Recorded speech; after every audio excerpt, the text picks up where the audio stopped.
Hello. Yeah. It's great to meet you finally. Yes? Yes. I'm a little bit nervous, but I'm blessed to be here talking to you. I guess what I want to talk to you about is I feel like I need guidance. You've been part of this whole journey that I've started like a year ago. So this is the story. A year ago, I met this guy. We dated for 3 months, and then he decided to end the relationship.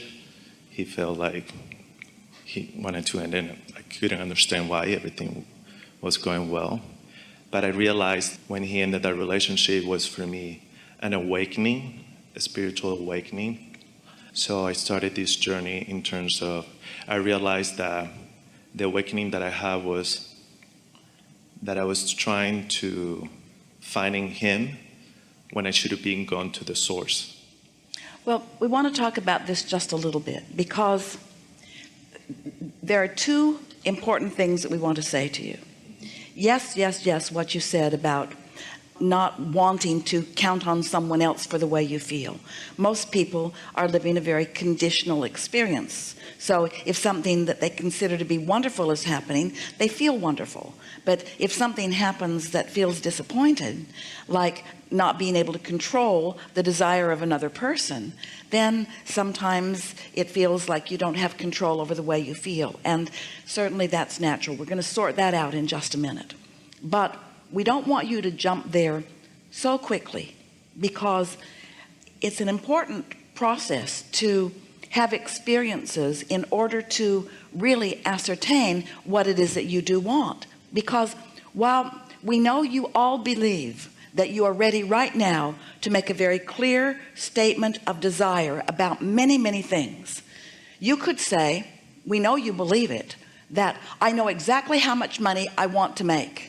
We know that you believe that. We also know that your life experience is going to continue to expand, and that right now you don't know what you're going to want forevermore.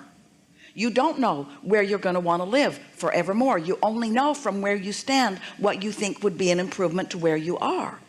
You are such evolving beings. The whole nature of evolution is about being where you are, and from where you are, getting a new vantage point. So we're going to give it to you just like this. Here you are standing, sifting and sorting, and a rocket of desire shoots out of you. And the rocket of desire feels weird in the beginning because you're not used to it. But then you sort of play the games that we ask you to play, and you do the processes we ask you to process, and you manage to become a vibrational match to this desire, which felt weird just a little bit ago. And now a vibrational match to it. Now what you want comes to full fruition because you've managed to think about it. And now along with that manifestation comes a whole new set of contrasting experiences that causes you to launch another rocket of desire. This is especially true relative to relationships, especially true relative to those significant relationships. Sometimes you've lived something that has been absence of something that you really wanted. So you launched a strong rocket of desire, and that rocket of desire is disproportionate to other things that matter too. But it's extra inflamed because this relationship caused it to be inflamed. So you're asking in such a strong way, we might even say in a lopsided way, that now you're like that bus that Esther and Jerry were driving down the road, dragging something along behind. That desire is so strong that then law of attraction brings you something that satisfies that desire. So you settle into that relationship and it feels so good. But then life shows you that while that one thing is being satisfied, that there are other things that are important to you too. And you launch those rockets of desires. And so it takes a lot of exposure to life and exposure to experiences in order for you to create this wonderful desire, this vibrational desire. We called it a vibrational reality. We called it the vortex of creation. This launching of these rockets, it takes a lot of experience because words don't teach. You could sit with your mother or with a mentor, and they could say, from my experience, this is what you want in a mate. Here's the list. Took me years to come to this conclusion, and a lot of it after I was unhappily married for 30 years, they'll tell you. But this is the list that you want. Here's the list of things you want. You would not let anybody give you that list. It's only life experience that gives you that list. But we want you to know it's not acquiring the list that keeps you from living happily ever after earlier in your life experience. It's not being a vibrational match to the list that you've gathered.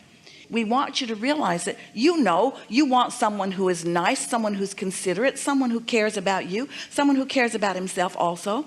You want someone who is easy to be with. You want someone who's energetic and alive. You want someone who gets up and greets the day happily. You want someone who rises easily to feeling good. You want someone who is critical hardly ever at all. You don't want someone who's a doormat. You don't want someone who will do anything that you ask them to do. You want someone who's a thinking person. You want someone who's had some life experience. You want someone who's eager about life. You want someone who dresses well and who likes money and who likes nice things and who drives a nice car. There are lots of things that over lifetime you have gathered, but most of all, you want someone who is intuitive enough to know when they are in alignment and when they are not in alignment. You want someone who understands that they create their own reality and who is willing to take responsibility for their own. You've created a really good list of things that you want, but you are like so many people.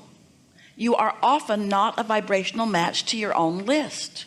So since you've got a mixed bag of vibrations going on, your attraction power is not clean yet. It's not in pure vibrational alignment with what you want, because you put an engine going this way and an engine going this way and an engine going this way and an engine going this way and an engine going this way and an engine going this way. So you've got this vibrational point of attraction going, and of course what you are attracting right now has some of what you want and some of what you don't want, some of what you want in absence of some of what you want. So what we're saying to you, we would not encourage you to want that relationship to turn around when you are still in the process of defining what it is you really want in a relationship. So we know that if we were to stop talking, which is not likely, and ask you to give us a list of things that you desire, we know that you could. We know that you could give us a list of things that you desire. We also know that you are wanting more practice in being a vibrational match to those things.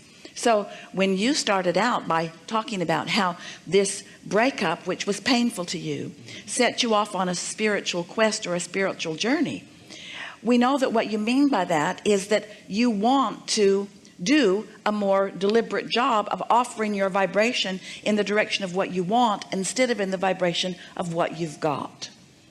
The thing that we want to say to all of you in a way that you can hear it as if volume would make a difference, it doesn't, is that if you could get to this place in a week or 2 or 3 or 4 or 5 or a month or 2 or 3 or 4, 3 months,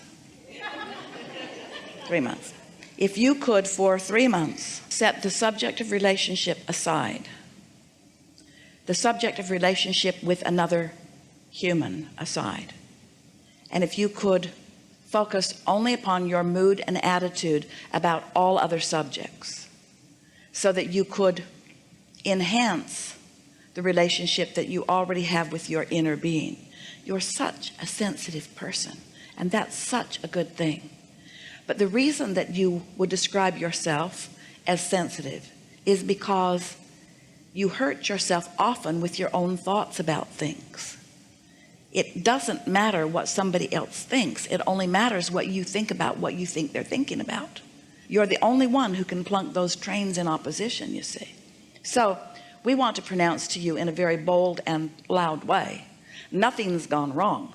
Nothing went wrong except you had a clarifying experience, because things are always working out for you. We wanted to jump in the opening words that you were offering and say to you, this is the best thing that has ever happened to you, because moving down that road was going against so many things that we know are in your vortex. Your inner being is not going to encourage you toward a relationship of any kind, whether it's a very fast one or a very long one, that is not in vibrational harmony with who you really are and what you really want. But you know what happens? Sometimes absence of a relationship makes you think that presence of any relationship is a good thing. And that's just not true. Did you hear what we said? Well, we'll tell you what we really mean. You think, oh, any relationship's better than no relationship. any relationship is not better than no relationship, because in the absence of another person, you might have an opportunity to form a conscious, deliberate relationship, meaning mood and attitude and vibrational alignment with your own inner being. And when you line up, with who you really are, it is our promise to you that in that absence of resistance, the person that you are looking for is going to come into your experience with such swiftness and such clarity. And as you meet this person, there will be no question in either of your minds. You won't be playing those games. You won't be testing each other. You won't be dragging up the past. You won't be trying to get somebody to make promises that they're not ready to make. They will already have gestated, and they will already be at the point of alignment for you, you see. Do you understand how this vibrational reality works? With everything that you've been living, and it's been enough. We're not saying that you need more data to collect in order to create the perfect relationship. You've already created it, and that relationship exists in your vibrational reality. But you are nowhere near, and we don't want to be harsh, because almost everybody, we would be saying the same thing to them about so many things that they want. You're nowhere near being a vibrational match to what you want. You are so often not a vibrational match to what you want. And then what you don't want, which you are a vibrational match to, keeps coming. Do you know most people are more of a vibrational match to doubt in relationships than they are to living happily ever after? And so you get some of what you want and some of what you don't want, and some of what you want and some of what you don't want. And then you say, you need to be different, because I'm getting some of what I want and some of what I don't want. I need somebody who'll just give me what I want, but I keep getting what I want and what I don't want. So you need to be different. And we say, nobody can be different than what you're outputting. Nobody can be different than what you're outputting. If you want them to clean up their act, you got to clean up your act first. You've got to be a vibrational match, which means you can't harbor thoughts of doubt. You can't worry about those things you're worrying about and then try to get somebody else to promise you that they won't do those things that you're worried about. It never works. When you're really worried about something, you're going to attract the very person who's most likely to do that thing that you're worried about. And then you say, I knew it. I knew it. I could feel it all along. And we say, of course you could. Of course you could feel it all along, you see. So when someone moves away from you, it's not a bad thing. It's a good thing, because it means that what's going on in your vortex and what you really want isn't a vibrational match. So just accept things are always working out for me. And this is one of the best things that has ever happened to me, because it gave me clarity about this and about this and about this. And then tell your general story about relationships in a way that pleases you, and and this is the hard part, but you can do it, let your conversation with yourself about what's coming and the joy that you know you're going to live when it does come, let that hold you for 3 months while you clean up your vibration, and then watch what happens. Okay. Good enough? Yes. Thank you. Really good.